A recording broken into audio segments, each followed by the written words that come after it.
भगवान श्री कृष्ण ने गीता के 7वें अध्याय में पितृमुक्ति और मोक्ष से जुड़ी बातें बताई हैं। श्राद्ध पक्ष में पितरों की मुक्ति के लिए पढ़े गीता का 7वां अध्याय।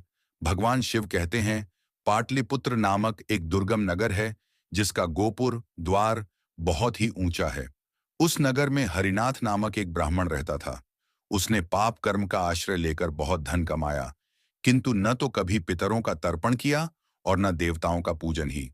वह धनोपार्जन में तत्पर होकर राजाओं को ही भोज दिया करता था। एक समय की बात है, उस ब्राह्मण ने अपना चौथा विवाह करने के लिए पुत्रों और बंधुओं के साथ यात्रा की।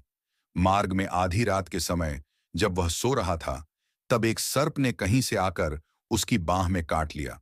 उसके काटते ही ऐसी अवस्था हो गई कि मणि, मंत्र और औषधि आदि से भी उसके शरीर की रक्षा असाध्य जान पड़ी। तत्पश्चात कुछ ही क्षणों में उसके प्राण पखेरु उड़ गए और वह प्रेत बना। फिर बहुत समय के बाद वह प्रेत सर्पयोनि में उत्पन्न हुआ। उसका वित्त धन की वासना में बंधा था। उसने पूर्व वृत्तांत को स्मरण करके सोचा, मैंने घर के बाहर करोड़ों की संख्या में अपना जो धन गाड़ रखा है, उससे इन पुत्रों को वंचित करके स्वयं ही उसकी रक्षा करूंगा।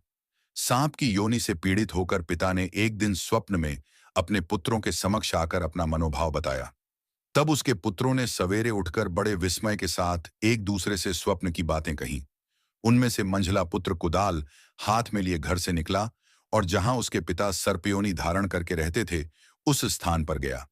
यद्यपि उसे धन के स्थान का ठीक ठीक पता नहीं था, तो भी उसने चिन्हों से उसका ठीक निश्चय कर लिया और लोभ बुद्धि से वहां पहुंचकर बाम्बी को खोदना आरंभ किया। तब उस बाम्बी से बड़ा भयानक सांप प्रकट हुआ और बोला, तू कौन है? किस लिए आया है? ये बिल क्यों खोद रहा है? किसने तुझे भेजा है? ये सारी बातें मेरे सामने बता। मैं आपका पुत्र हूं। मेरा नाम वीर है। मैं रात्रि में देखे हुए स्वप्न से विस्मित होकर यहाँ का सुवर्ण लेने के कौतूहल से आया हूं। पुत्र की यह वाणी सुनकर वह सांप हंसता हुआ उच्च स्वर से इस प्रकार स्पष्ट वचन बोला, यदि तू मेरा पुत्र है, तो मुझे शीघ्र ही बंधन से मुक्त कर। मैं अपने पूर्व जन्म के गाड़े हुए धन के ही लिए सर्पयोनि में उत्पन्न हुआ हूं। पुत्र ने बोला, पिताजी, आपकी मुक्ति कैसे होगी? इसका उपाय मुझे बताइए, क्योंकि मैं इस रात में सब लोगों को छोड़कर आपके पास आया हूं। पिता बोला, बेटा, गीता के अमृतमय 7वें अध्याय को छोड़कर मुझे मुक्त करने में तीर्थ, दान, तप और यज्ञ भी सर्वथा समर्थ नहीं है। केवल गीता का 7वां अध्याय ही प्राणियों के जरा मृत्यु आदि दुखों को दूर करने वाला है। पुत्र, मेरे श्राद्ध के दिन गीता के 7वें अध्याय का पाठ करने वाले ब्राह्मण को श्रद्धापूर्वक भोजन कराओ। इससे निस्संदेह मेरी मुक्ति हो जाएगी।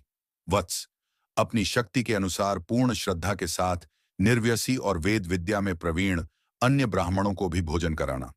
सर्प योनि में पड़े हुए पिता के ये वचन सुनकर सभी पुत्रों ने उसकी आज्ञानुसार तथा उससे भी अधिक किया। तब हरिनाथ ने अपने सर्प शरीर को त्याग कर दिव्य देह धारण किया और सारा धन पुत्रों के अधीन कर दिया। पिता ने करोड़ों की संख्या में जो धन उनमें बांट दिया था, उससे वे पुत्र बहुत प्रसन्न हुए। उनकी बुद्धि धर्म में लगी हुई थी, इसलिए उन्होंने बावली, कुआं, पोखरा, यज्ञ तथा देव मंदिर के लिए उस धन का उपयोग किया और अन्नशाला भी बनवाई। तत्पश्चात 7वें अध्याय का सदा जप करते हुए उन्होंने मोक्ष प्राप्त किया। तब शिव पार्वती से बोले, हे पार्वती, यह तुम्हें 7वें अध्याय का महात्म्य बतलाया, जिसके श्रवण मात्र से मानव सब पातकों से मुक्त हो जाता है।